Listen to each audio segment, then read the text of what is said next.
नमस्कार, सी न्यूज भारत में आप सभी का स्वागत है और इस वक्त मैं आपके साथ रचा सिंह।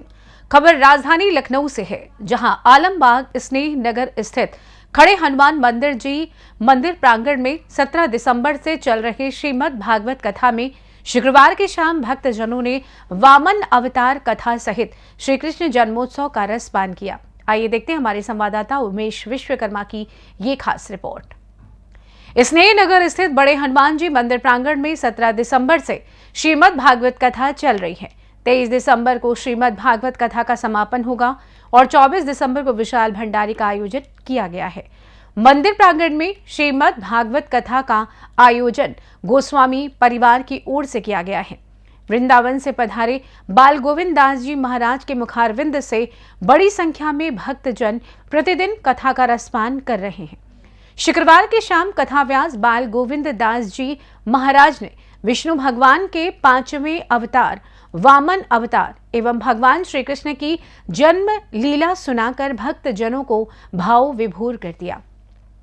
व्यास जी ने कहा कि देवताओं को परास्त कर स्वर्ग पर राज्य करने वाले दैत्य राज्य के आतंक व अहंकार को समाप्त करने एवं देवताओं की रक्षा के लिए भगवान श्री हरि विष्णु ने देवमाता अदिति के गर्भ से भाद्रपद शुक्ल द्वादशी को वामन देव के रूप में अवतार लिया था। दैत्य राज्य बलि जहां अहंकारी था, वहीं महादानी भी था। कुछ समय बाद वो एक बड़ा यज्ञ कर रहा था, तब भगवान वामन उनके पास पहुंचे और दान में उससे 3 भूमि मांगी। राजा बलि ने भगवान वामन को देखा और सोचा कि ये छोटा सा ब्राह्मण है और 3 पग में कितनी भूमि ले लेगा। मौके पर राजा बल के गुरु शुक्राचार्य ने वामन के रूप में भगवान विष्णु को पहचान लिया और बलि को दान देने से मना किया, किंतु बलि ने कहा, मैं इस वामन को इसके 3 पग बराबर भूमि दान देने का संकल्प कर चुका हूं। इसके बाद भगवान वामन ने अपना विशाल रूप धारण कर लिया। उन्होंने एक पग में धरती और दूसरे पग में स्वर्ग नाप लिया और तीसरा पग रखने के लिए जब कोई जगह नहीं बची तो बाली ने कहा, इसे मेरे सर पर रख दीजिए। भगवान वामन जैसे ही अपना पैर राजा बलि के सर पर रखा तो पाताल लोक पहुंच गया। बलि की दानवीरता से प्रसन्न होकर भगवान उसे पाताल लोक का राजा बना दिया और देवताओं का उनका स्वर्ग लौटा दिया। भगवान वामन की कथा के दौरान भगवान वामन की झांकी देख सभी मंत्र मुग्ध हो गए और पूरा पंडाल भगवान वामन के जयकारे से गूंज उठा। वहीं इसके बाद कथाव्यास बाल गोविंद दास जी महाराज ने भगवान श्री कृष्ण के अवतरण की कथा सुनाई। भाद्रपद कृष्ण अष्टमी तिथि की घनघोर अंधेरी रात को रोहिणी नक्षत्र में मथुरा के कारागार में वासुदेव की पत्नी देवकी के गर्भ से भगवान श्री कृष्ण ने ये जन्म लिया था। ये तिथि उस शुभ घड़ी की याद दिलाती है और सारे देश में बड़ी धूमधाम के साथ मनाई जाती है।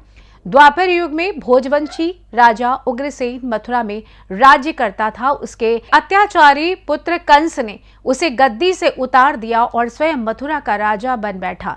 कंस की एक बहन देवकी थी, जिसका विवाह वासुदेव नामक यदुवंशी राजा से हुआ था। एक समय कंस अपनी बहन देवकी को उसकी ससुराल पहुंचाने जा रहा था।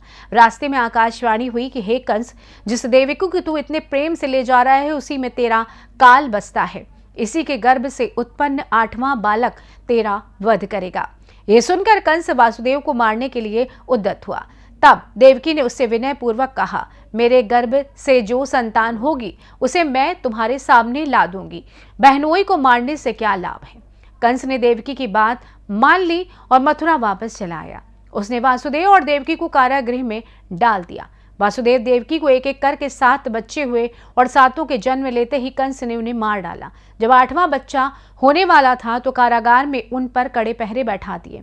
उसी समय नंद की पत्नी यशोदा को भी बच्चा होने वाला था। उन्होंने वासुदेव देवकी के दुखी जीवन को देखकर 8वें बच्चे की रक्षा का उपाय रचा। जिस समय वासुदेव देवकी को पुत्र पैदा हुआ, उसी समय संयोग से यशोदा के गर्भ से एक कन्या का जन्म हुआ, जो और कुछ नहीं सिर्फ माया थी। जिस कोठरी में देवकी वासुदेव कैद थे, उसमें अचानक प्रकाश हुआ और उनके सामने शंख चक्र गदा पद्म धारण किए चतुर्भुज भगवान प्रकट हुए। दोनों भगवान के चरणों में गिर पड़े। तब भगवान ने उनसे कहा कि अब मैं पुनः नवजात शिशु का रूप धारण कर लेता हूँ, तुम मुझे इसी समय अपने मित्र नंद जी के घर वृंदावन में भेज आओ और उनके यहाँ जो कन्या जन्मी है उसे लाकर कंस के हवाले कर दो। इस समय वातावरण अनुकूल नहीं है, फिर भी तुम चिंता ना करो। जागते हुए पहरेदार सो जाएंगे, कारागृह के फाटक अपने आप खुल जाएंगे और उफनती अथाह यमुना तुमको पार ले जाने का मार्ग दे देगी। उसी समय वासुदेव नवजात शिशु रूप श्री कृष्ण को सूप में रखकर कारागृह से निकले और अथाह यमुना को पार कर नंद जी के घर पहुंचे। वहां उन्होंने नवजात शिशु को यशोदा के साथ सुला दिया और कन्या को लेकर मथुरा आ गए। कारागृह के फाटक पूर्ववत बंद हो गए। अब कंस को सूचना मिली कि वासुदेव देवकी को बच्चा पैदा हुआ है।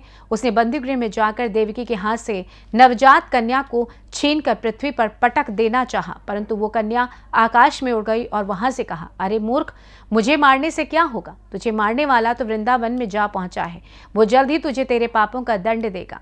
भगवान श्री कृष्ण की जन्म कथा सुनकर सभी भक्तजन मंत्र मुग्ध हो गए और मौके पर बड़ी धूमधाम के साथ श्री कृष्ण जन्मोत्सव मनाया गया।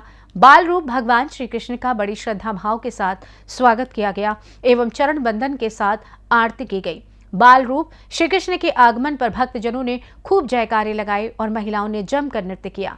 यजमानों ने पूजा अर्चना की, भगवान का आशीर्वाद प्राप्त किया। तत्पश्चात भक्तगणों श्रोतागणों को प्रसाद वितरित किया गया। ये बताती है कि हमें जीना कैसे चाहिए। जीने का तरीका हमें कथा सिखाती है, हमारे संस्कारों को याद दिलाती है। वास्तव में कथा एक वृथा सुनाई जाती है। जीवन में हर किसी के हृदय में बीती हुई एक वृथा, जब वो कथा को सुनता है तो हृदय की वृथा मिट जाती है। वास्तव में कथामृत इतना पावन है भगवान का कि हर किसी के जीवन के लिए कल्याण का मार्ग प्रशस्त करता है। तो कथा का मुख्य उद्देश्य ये है कि सनातन धर्म से व्यक्ति सदा के लिए जुड़ा है और हर सनातनी अपने माता पिता की श्रद्धा भाव से सेवा करे और हर सनातनी को ये विश्वास हो कि आज भी परम पिता परमात्मा आज भी धराधाम पर ही है। सूर्य चंद्र जैसे तप रहे हैं, भगवान सूर्य चंद्र जैसे नेत्रों से सदा हमको देख रहे हैं। इसलिए कथा जो सुनाई जाती है ये जनता का मार्ग प्रशस्त करती है, जीवन जीने की शैली सिखाती है। कथा को सुनकर के हमारे जो हृदय में तपन मची हुई है, संसार में हम परेशान हो रहे हैं क्या सुन करके कि हमारे अंदर ईर्ष्या है, छल है, कपट है। लेकिन जब कथा को सुनते हैं तो कथा हमें सिखाती है कि किसी के साथ छल नहीं करना चाहिए, किसी के साथ साथ नहीं करना चाहिए, किसी के धन में गलत दृष्टि नहीं डालना चाहिए। दूसरा दृष्टांत यह है कि धर्मो रक्षति रक्षकाः, हमारे शूरवीरों से सीख मिलती है कि हमें धर्म के लिए सदा एक रहना चाहिए। जिस प्रकार हम मंदिर में सब इकट्ठे और एक साथ जाते हैं, उसमें कोई किसी का भेदभाव नहीं होता है।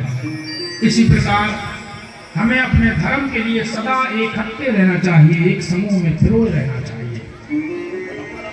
तो कथा का मुख्य उद्देश्य यह है कि व्यक्ति कथा को सुने तो उसका मन भगवान के चरणों में लगे। दूसरा उद्देश्य यह है कि हर सनातनी सुने तो अपने माता पिता की सेवा करे।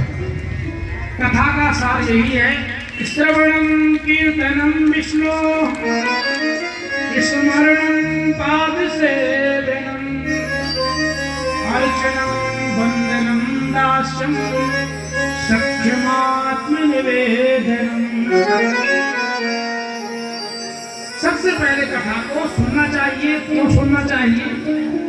सुखदेव जी महाराज से परीक्षित भी यही पूछते हैं, भगवान कैसे मिलेंगे, भगवान में मन कैसे लगेगा? तो सुखदेव जी महाराज कहते हैं, राजन सबसे पहले श्रवणम, सुनो।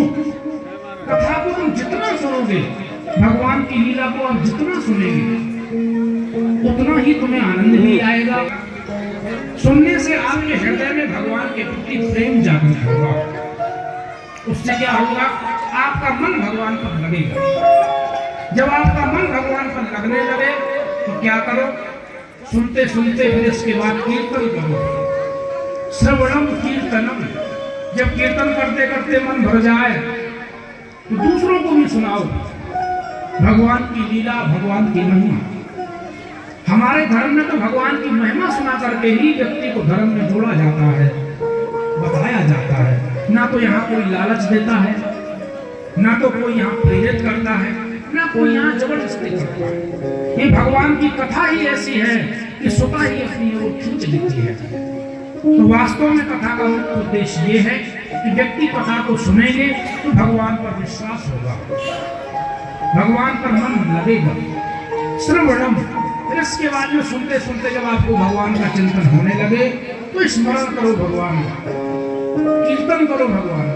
कीर्तन के बाद फिर आप समाधि लगाओ तो आपको समाधि में आनंद आएगा। बोलो भक्तवत्सल भगवान की जय। फिलहाल इस खास रिपोर्ट में बस इतना ही। देश दुनिया की तमाम बड़ी खबरों को जानने के लिए जुड़े रहें सी न्यूज़ भारत के साथ। हर खबर आपके साथ, आपके हाथ।